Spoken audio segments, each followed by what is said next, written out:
is I had invented weights called smart bells. And so smart bells were heavy or weighted, and they were adopted by the US Navy SEALs, the Yankees, the Mets. They got Best in America in Fitness Magazine. They got Best of New York in New York Magazine. And they were really a revolutionary product 20 years ago, ahead of their time.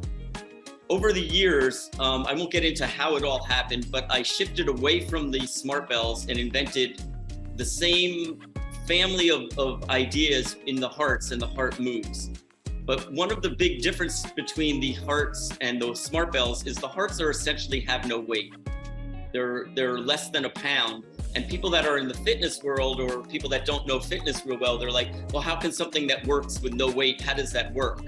And so the way this works is it's really based on the movement patterns, the way Tai Chi or yoga are based on movement patterns, or dance is based on movement pattern. So if you think of Chinese exercise and dance have movements that they do with ribbons. And so if you're holding a ribbon and you're just holding the ribbon, it will just dangle. But once you start to move it, the ribbon will trail your hand and it will create a pattern. So you can see the pattern that's getting created by the ribbon. So as we use the hearts, we're going to use them in two ways. You'll see that they create the same pattern as you would do as though you were doing ribbon dancing in Chinese dance. But there's another form of Chinese dance, which is done with a fan.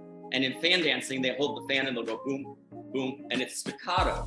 If you did that with a ribbon, it would drop. And so the interesting thing about the hearts is that it works like the fan as well.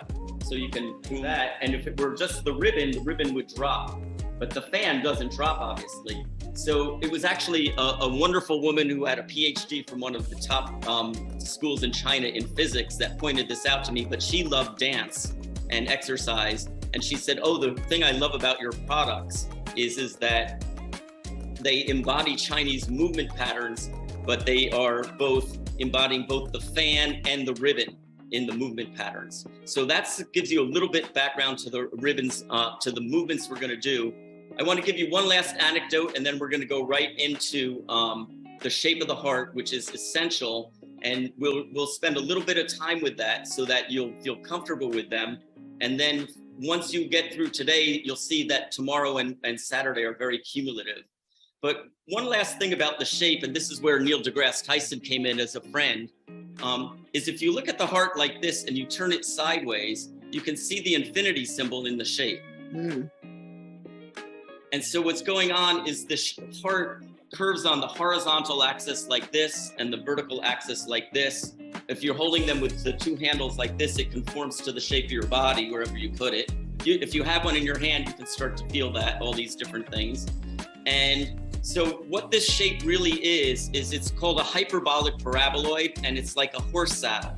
So if you turned it this way, you could see if you put a horse under here, the horse would go this way, and then it's encompassing the horse's back this way, but then you can also sit on it this way. So that's called a saddle shape.